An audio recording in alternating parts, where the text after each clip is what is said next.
Tokoh ini adalah pemimpin salah satu ormas terbesar di Indonesia. Kiprahnya hingga mancanegara bahkan sempat berpidato di markas besar PBB. Siapa dia? Simak Satu Indonesia.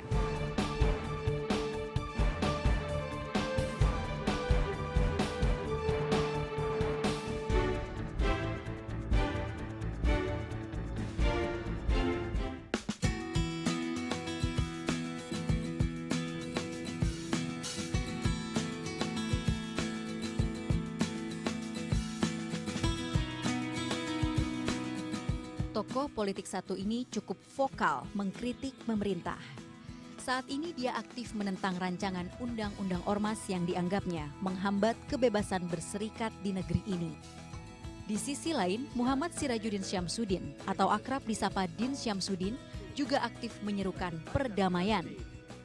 But because of the first principle and the state ideology Pancasila that believe in the oneness of God, then the state respect and also give high attention to religious life.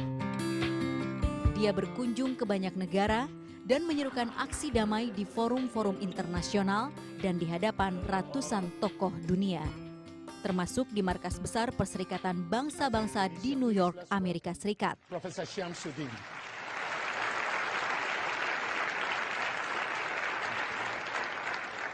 To ensure that a religion continues to serve as the basis of peace, we continue to work to ensure that a religion will not be used, misused, and even abused to justify act of violence in any form.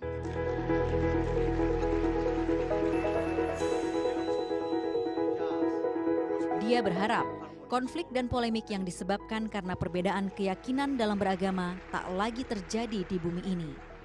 Perannya di kancah politik tak pernah lepas dari ormas yang dipimpinnya, Muhammadiyah. Di bawah kepemimpinannya selama 2 periode, ormas yang sudah berdiri lebih dari 1 abad ini mampu menjaga eksistensi sebagai gerakan pembaharuan dengan pendekatan budaya.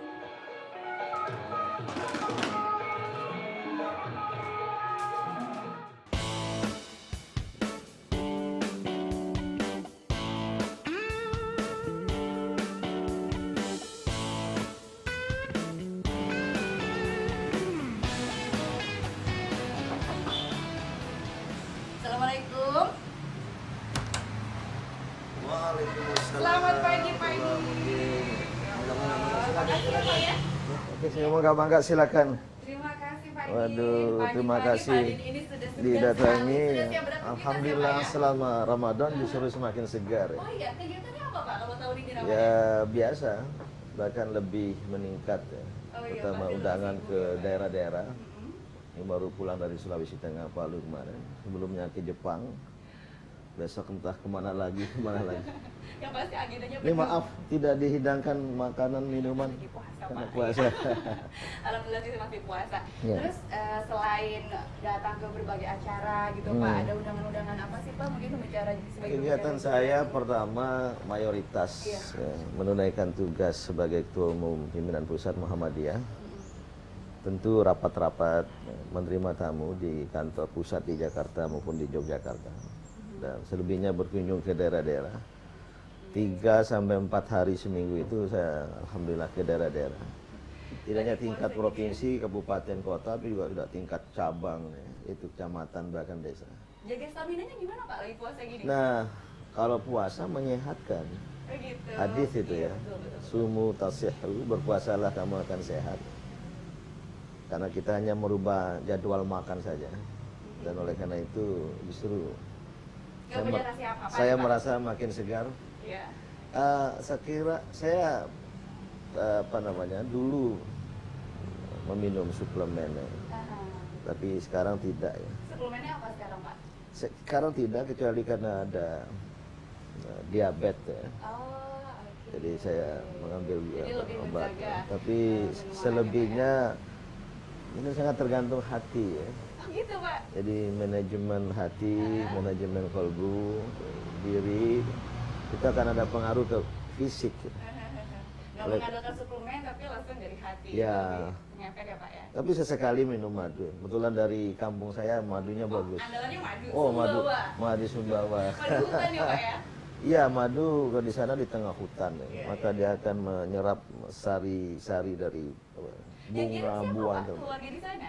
Oh biasa, atau saya pulang nanti saya bawa atau ada yang datang. Nah, Oh begitu. itu sangat terkenal madu Sumbawa. Iya Ya. betul Pak. Nah, Ya. saya itu untuk sampai ke rumah Pak Adin, aduh harus melewati kemacetan Jakarta itu ya Pak ya. Lumayan mengesalkan. Begitu sampai di rumah Pak Adin, semuanya langsung. Alhamdulillah. Nyaman ya Pak. Di rumah Bapak ini nyaman sekali untuk Bapak. Rumah harus diciptakan sebagai Aku baru mau surga. tanya itu, makna rumah untuk Pak Adin apa? Hadis ya, baiti jannati, rumahku surgaku. Ya. Rumah tidak hanya tempat tinggal, tapi tempat singgah, berteduh, tapi tempat bagaimana ada komunikasi antara anggota keluarga, ya. Suami dan istri, saudara suami dengan anak-anak, ya.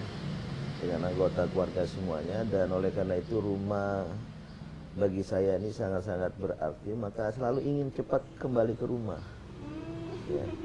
Ada yang mungkin ya merasa tidak betah di rumah, maka dia akan mencari persinggahan Itu berbahaya Pak. di luar rumah, bisa berbahaya ya, Ya. baik bagi suami maupun bagi istri. Nah, tapi yang paling penting rumah juga harus menjadi pusat komunikasi silaturahim. Kebetulan di rumah kami ini ada pengajian orbit lintas profesi dari para. Jadi Bapak setiap hari open house gitu. Saya selalu mencari rumah walaupun kecil yang bertingkat 2. Kami yang di atas ada privasi di situ. Tapi di bawah itu terbuka. Biasanya adik-adik anggota pengajian datang, entah istirahat atau rapat. Tapi mohon maaf saya juga tidak terlalu sering di rumah Oh gitu. karena banyak di luar daerah. Iya, iya. Biasanya pukul 4 pagi saya harus bangun. Saya petidur telat. Tidur telat. Jam 1, jam 2 ya. Apalagi kalau ada bola. Bapak sangat hobi bola. Nah, Bapak nanti kayak jam kemarin-kemarin 4 masih setelah rajin subuh futsal saya ya? langsung berangkat, taksi sudah menunggu. Saya naik taksi ke airport. Iya. Karena penerbangan saya biasanya jam 6, ada yang 6.30. Karena terakhir ini saya lebih banyak pulang pergi ya. Terutama yang ada airportnya. Kecuali kalau tidak ada airport saya nginap semalam. Nah, kalau soal olahraga bola, kebetulan di rumah ini di belakang ada lapangan badminton. Iya, Bapak kan rajin main futsal Ada ya biasanya. dulu main Dulu. futsal, main Sekarang? bola. Karena saya kapten. Bapak kapten. Playing Posisinya apa Pak? playing captain, Playing captain. yaitu kapten bermain dari kesebelasan Muhammadiyah yang saya beri nama The Sun, Artinya apa tuh Pak? matahari, logo Muhammadiyah, iya, iya. The Sun ya. Dan karena saya favorit MU, Manchester United, jadi kaosnya merah. Oh gitu. Jadi MU juga, Muhammadiyah Iya, United. iya, iya, iya. Betulan kesebelasan ini sudah beberapa kali apa ya, tanding persahabatan, friendly match dengan kedutaan Amerika, kedutaan Australia, kedutaan Inggris. Bapak ikut main juga. Saya harus main, playing captain. Striker. Saya berada di depan. Memang ya satu yang harus memasukkan bola, Iya, iya, iya. dan yang kedua untuk mengkoordinir dan menggerakkan Kalau Pak lajunya. udah mulai giring bola gitu pasti orang-orang, ya Pak Adin yang bawa bola terus takut gitu Pak. Enggak. Ada yang takut, tapi ada pasti saya larinya cepat. Oh gitu. Ada yang bilang kayak kuda Sumbawa. Nah, tentu sekarang sudah tidak terlalu sudah tidak terlalu ya, karena mungkin lutut ya sudah, ini usia tua ini. Aduh, Manchester United ya Pak. Saya favorit Manchester United, tapi nggak tahu ya setelah apa ini pergi. David Moyes sekarang. David Moyes kemarin saya lihat dengan Osaka belum ini ya, belum menunjukkan bentuk pertandingan ya. Walaupun sebagian besar adalah pemain-pemain lama. Bapak paling suka siapa Pak untuk Gimana? pemain MU-nya? Pemain MU Bapak paling suka siapa? MU saya senang pemain-pemain yang agak senior ya, kayak Giggs, kayak Scholes ya. Karena mereka bermain dengan penuh kearifan, kenegarawanan. Kayak gimana sih Pak Bagi main bola bola kearifan itu Pak? tidak egois gitu. Iya, ya. iya. Banyak yang egois. Biasanya striker itu suka egois. Ya. Kalau dia pegang bola dia ingin mencetak gol ya. Padahal kawannya berada pada posisi yang seharusnya lebih tepat untuk mencetak gol. iya, iya, tidak. Tapi terakhir saya juga ngefan ke Barca. Hmm, Ya Barcelona. kenapa, Pak? Ya. Messi. Messi tapi juga ya Spanyol ya, seperti Real Madrid yang apa tiki itu saya suka ya. Permainan bola yang indah tapi juga yang produktif ya.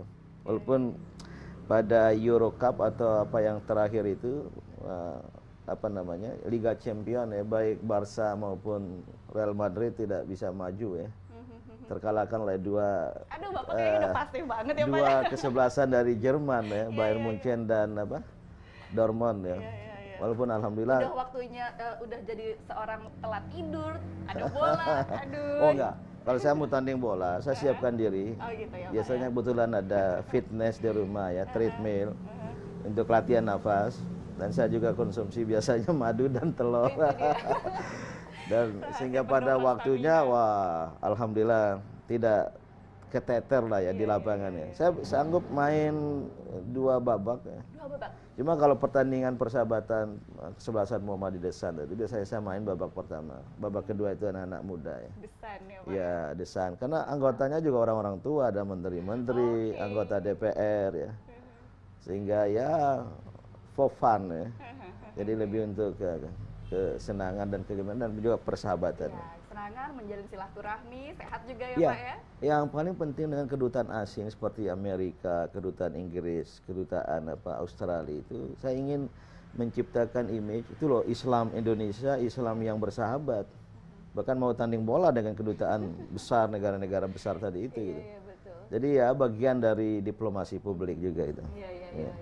Nah, kalau misalnya ada waktu luang banyak di rumah selain sepak bola atau olahraga, biasanya apa Pak waktu luangnya Pak? Dengan keluarga misalnya? Keluarga dengan istri, anak-anak sudah gede, lebih banyak dengan istri berdua. Berdua, romantis Cari, Pak ya? cari makan. Cari makan? Cari makan itu gimana? Tapi bukan makan yang berat, yang enak ya, yang puas-puasan. Cari makan sehat ya. Cari makan sehat. Ada makanan Indonesia yang sebenarnya juga sehat ya, sederhana. Tapi juga makanan kayak makanan Jepang tuh.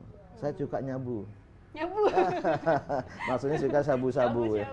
Ya. Karena healthy ya, sayur mayur. Kita sebenarnya banyak ya. Tapi karena apa namanya tidak terlalu sering ya. Biasanya nih tiba dari airport, istri mau jemput apa tidak, nanti dari airport kita langsung ke mana ya, restoran. Ya, kadang-kadang juga minum. Dulu saya coffee lover. Ya. Jadi ada toko-toko kopi. Dan karena coffee lover ini ceritanya ya. Waktu tsunami Aceh, saya ada tim di sana Muhammadiyah ya. Muhammadiyah Disaster Management Center itu. Kita punya, saya bolak-balik 21 kali. Dan kalau mau makan minum di luar Banda Aceh, di Aceh Besar, Indrapuri, kadang naik ke Selawah gitu. Ada kampung kecil namanya Sari. Wah, kopinya enak sekali. Karena saking enaknya, mungkin cara buatnya yang pakai itu loh. Ditarik-tarik gitu Pak. Maka saya beli atau saya bawa pulang. Akhirnya saya suka itu kopi gayo. Hanya menjadi coffee lover, maka semua kopi terbaik Indonesia tradisional saya ada punya itu. Termasuk jenis kopi luwak dari berbagai daerah. Cuma lagi-lagi kopi luwak dari daerah saya ternyata bagus. Oh iya. Kopi luwak dicampur sedikit cengkeh, kayu manis, taruh kapulaga, diracik gitu. Wah, kalau ada tamu, kopi mana ini kata? Nah, padahal kopi dari Kopi daerah. made in Pak Din. Nah ini yang apa namanya, kita kan sering ya produk dalam negeri seperti itu nggak bisa kita kemas. Padahal saya yakin kalau diekspor sekalipun ya, ada kopi Indonesia gitu, di luar negeri, wah itu pasti dinikmati. Iya. Tapi karena belum mampu ya kita menciptakan added value, nilai tambah dari produk-produk dalam negeri kita, maka kita nggak bisa berkompetisi. Iya. Cuman dari satu tempat aja, dari Sumbawa aja sudah banyak ya Pak ya? Banyak sekali, ada madu, ada lagi di sana. Oh Pak. Susu kuda liar. Itu terkenal, tapi terus terang saya sejak kecil belum pernah coba, belum pernah minum, dan rasanya nggak ada ya. Karena kuda jinak pun susah diperas gitu. Apalagi yang liar. Mungkin ya, kuda liar karena kuda di sana dilepas aja ya, di sabana. Nanti kalau mau dijinakkan ya, maka itu mungkin yang dimaksud dengan kuda liar. Oke deh, Bapak sudah rapi nih, seperti sudah siap untuk Kebetulan beraktivitas ada lagi. banyak acara hari ini ya. Tapi saya boleh ikut ya Pak ya? Iya, kalau gitu kita berangkat sekarang aja ya Pak ya. Terima kasih. Silakan ya. Iya.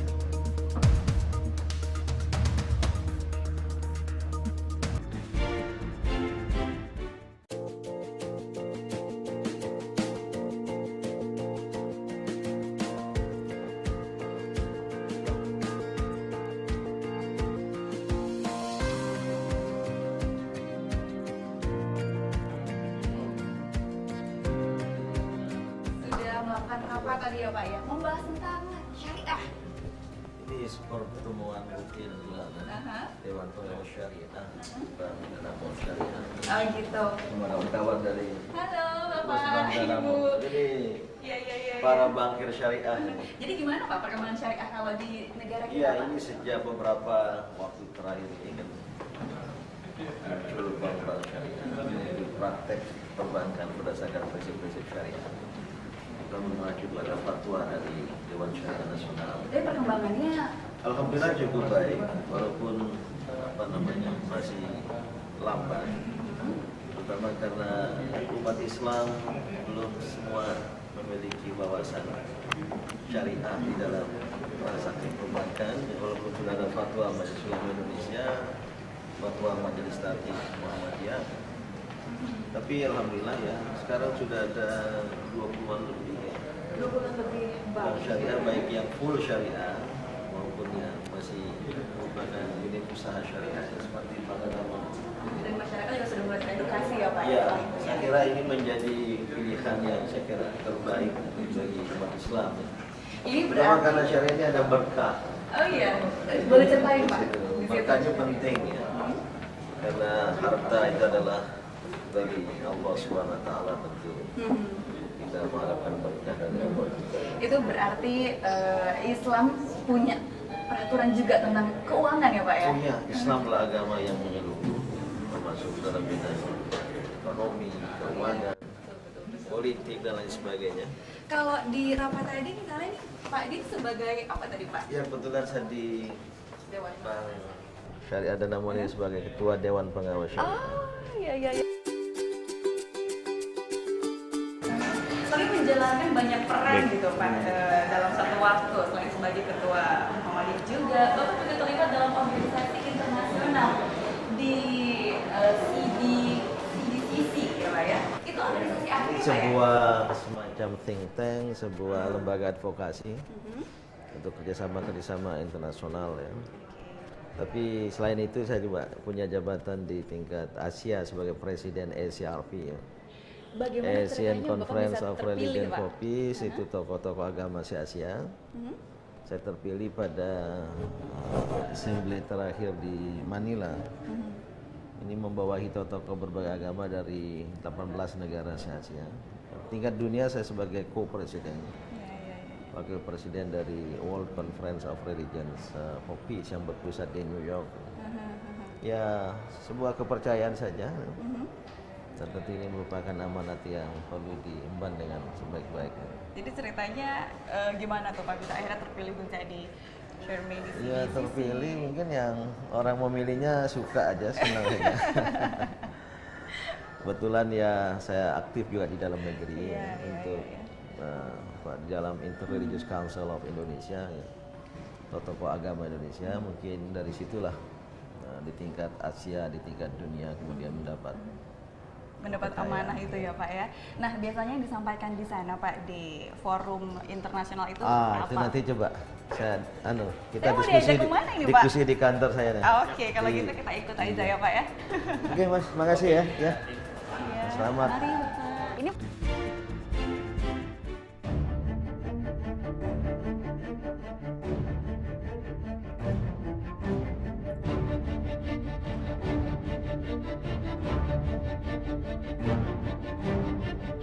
like to express our great concern about the latest situation in Egypt. First, we strongly condemn the abhorrent acts of the military in Egypt against the supporters of President Morsi and military terrorism. Number three, we request the Muslim world to support the elected and legal government of President Morsi. Kami mengecam keras terorisme militer. Ini terpaksa kami menggunakan kosakata yang lebih maju lagi, tidak sekedar kudeta militer. Iya, Pak Din baru saja memberikan pernyataan di konvers tadi ya Pak ya, tentang ya kisruh di Mesir lah itu ya Pak. Nah, kalau tanggapan Pak Din sendiri, sebenarnya yang terjadi di Mesir itu seperti apa sih Pak? Apakah memang murni ini adalah penggulingan ini terjadi karena sang pemimpin tidak bisa mengakomodir aspirasi rakyat, atau mungkin rakyatnya yang nggak sabar gitu Pak, karena baru 1 tahun Mursi menjabat kan ya. Saya kira ini adalah kelanjutan, epilog dari apa yang terjadi sebelumnya, bagian atau rentetan dari Arab Spring. Arab Spring. Ya, melanda Mesir, melanda negara-negara Arab dan Afrika Utara lainnya, yang kemudian berbuah pada adanya kepemimpinan baru. Dan selalu ada yang puas dan tidak puas. Yeah.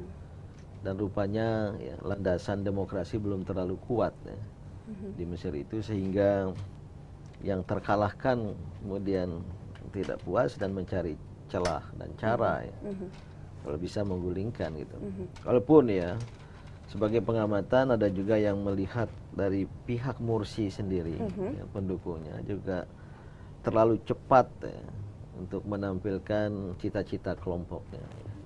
Ikhwanul Muslimin. Ikhwanul Muslimin, ya, terutama dari sudut Islam dan negara, Islam dan demokrasi, ya.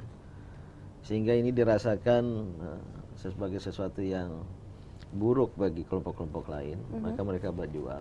Tapi harus juga dimasukkan faktor eksternal. Saya kira geopolitik ya, di Timur Tengah dan Afrika Utara pada umumnya, dan posisi Mesir itu memang menjadi sangat strategis ya, terutama dalam kaitan antara Palestina, Israel, dan juga bagaimana kehadiran negara-negara maju di ya, Timur Tengah, Arab dan Afrika Utara, terutama yang kaya minyak, gas dan lain sebagainya ini. Maka ini tidak bisa dibiarkan sebuah rejim yang dianggap akan bakal membangkang gitu. Intervensi Amerika Pak? Ya, saya kira tidak ada yang mustahil ya, dalam globalisasi hubungan antar negara, apalagi negara-negara maju dan adik kuasa ya. Walaupun ya tidak mudah untuk dibuktikan, tetapi paling tidak bahwa Mursi berada pada satu posisi harus menelpon Presiden Obama sehari sebelum digulingkan. Ya. Itu mudah sekali dibaca bahwa ada ketergantungan besar sekali kepada Amerika. Yang sangat kita sesalkan di Mesir ini, sebuah proses demokrasi kemudian terhenti, kemudian terkhianati. Seorang presiden yang dipilih secara demokratis dan diakui oleh dunia internasional, tidak ada masalah, tapi kemudian dihentikan. Ini akan susah untuk menghidupkan kembali, dan apalagi otoritarianis baru itu bertangan besi dengan senjata oleh yang namanya militer. Nah, hal yang seperti ini menjadi perhatian khusus pastinya untuk Pak Edin ya, karena di berbagai lembaga atau organisasi yang Pak Edin geluti, selain CDCC, masih banyak ternyata lembaga-lembaga yang Bapak pimpin gitu Pak ya. Apa saja sih Pak? Ya, memang harus menjadi perhatian kita, karena kita adalah bagian dari masyarakat internasional. Kita hidup di era globalisasi, tak terpisahkan, borderless country, borderless society, masyarakat dan negara tanpa batas. Dan apalagi ini ada kaitan dengan umat Islam, karena Mesir adalah negeri yang mayoritas penduduknya beragama Islam, maka ini adalah bagian dari solidaritas keislaman. Tapi lebih penting lagi, ya, sebagai warga negara Indonesia yang secara konstitusional kita dituntut untuk mewujudkan perdamaian abadi, maka ini adalah sebuah ekspresi dari masyarakat cinta damai, cinta keadilan gitu. Dan oleh karena itu kita harus bersuara. Dan begitu banyak dan semuanya menyuarakan satu ya Pak, perdamaian lintas agama dan perdamaian dunia lah Pak ya secara umum. Seperti ada foto-foto di belakang ini Pak. Wah, ini posisi saya sekarang duduk ini. Ini dulu Kevin Rudd pernah duduk di sini ya Pak ya? Enggak, di kursi merah. Di kursi yang itu, tapi kursinya waktu itu di sini. Di dekat sini. Kebetulan ya banyak sekali, selain duta besar ini ada paus negara-negara juga ya, sahabat datang ke Muhammadiyah. Ini Paus Benedictus ke-16 saya temui di Vatikan. Boleh di dibuka Napoli, nggak Pak? Ya. Boleh ya Pak ya? Tidak di sini, tapi kalau ini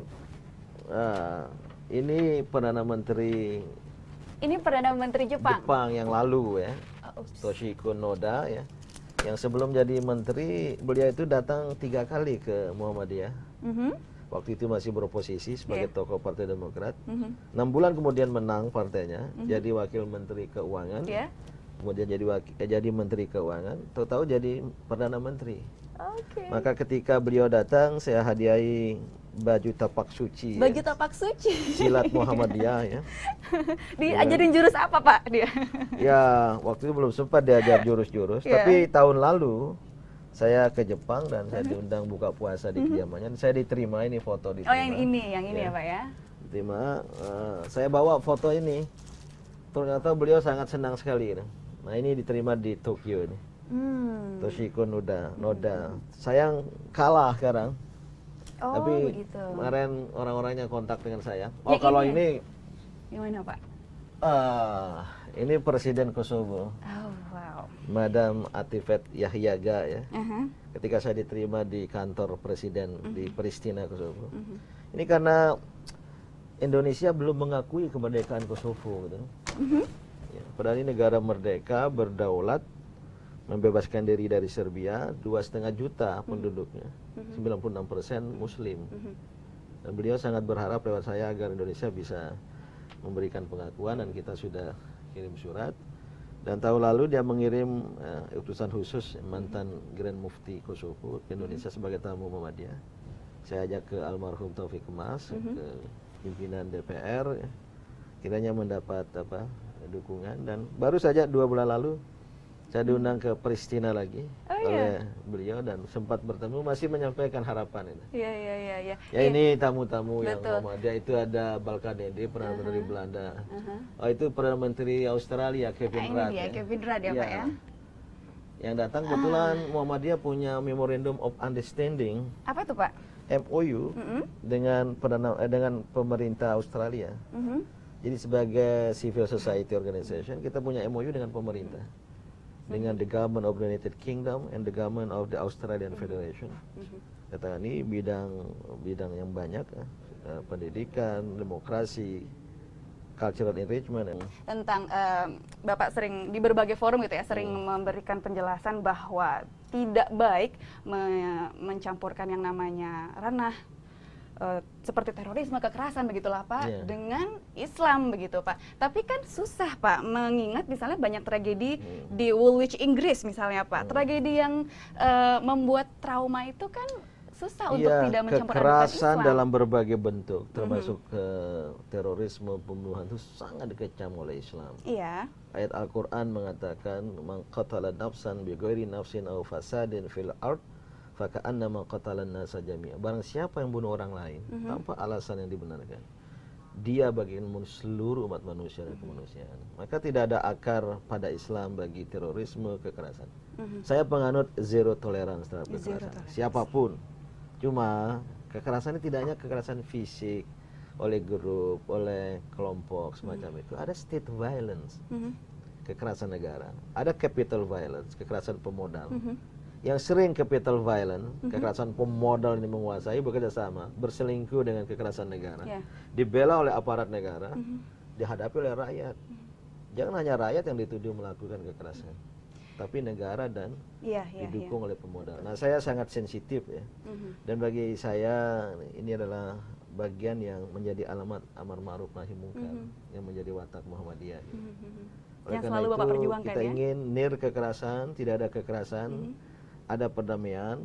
Dan oleh karena itu kepada umat Islam ya, sebenarnya tidaklah layak dia melakukan langkah-langkah seperti itu. Itu orang-orang yang tidak sabar dalam berdakwah. Iya, tapi kan Pak kalau tragedinya sampai yang seperti pembunuhan di Woolwich itu kan begitu traumatik, begitu sulit untuk tidak melepaskan Islam atau mengkait-kaitkan Islam dengan kekerasan. Itu mereka menggunakan Islam, kelompok teroris juga begitu. Pada pandangan kita itu tidak sesuai dengan Islam. Lalu bagaimana Bapak memberikan penjelasan itu gitu, bahwa ini nggak ada hubungannya sama Islam ya, teroris is teroris. Kita gitu. pertama bahwa Islam adalah agama perdamaian, maka apa yang dilakukan atas nama Islam tapi melakukan kekerasan itu justru merupakan misuse, bahkan abuse of Islam. Jadi penyalahgunaan dan berasal dari pemahaman yang salah terhadap Islam. Maka jangan dilakukan generalisasi. Generalisasi. Jangan mengoyah-uyah seolah orang Islam semua seperti itu. Dan kalau kelompok fundamentalis bahkan teroris itu juga ada di kelompok-kelompok lain ya, tidak spesifik Islam. Maka kita juga tidak senang, tidak setuju Kalau Barat ya, Amerika, Inggris, Australia waktu itu pada zaman Presiden Bush melakukan war on terror, tetapi dengan menyudutkan Islam, ya, melakukan generalisasi, ada stigmatisasi citra Islam oleh pers Barat, ya, termasuk juga yang harus kita tolak. Saya kira apa yang saya lakukan pidato di luar negeri itu untuk menjelaskan itu secara proporsional. Oke. Dan sebenarnya saya masih tertarik sih Pak. Yang tadi belum selesai Pak tentang konvers tadi. Karena tadi kan kita juga banyak menghadirkan, Bapak juga menghadirkan banyak ormas. Nah, saya punya pertanyaan seputar ormas. Ya, tapi kita harus jeda berikut ini dulu ya Pak ya.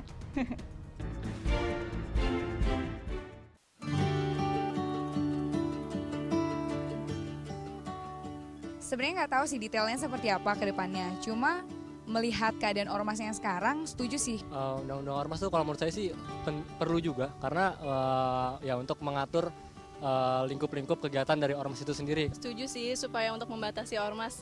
Tapi kalau misalnya itu bisa juga ormas tuh kayak ngebahas K-pop, Cowboy Junior tuh kayak seru deh. Saya rasa sih perlu ya, soalnya biar ormas tuh nggak terlalu liar gitu, biar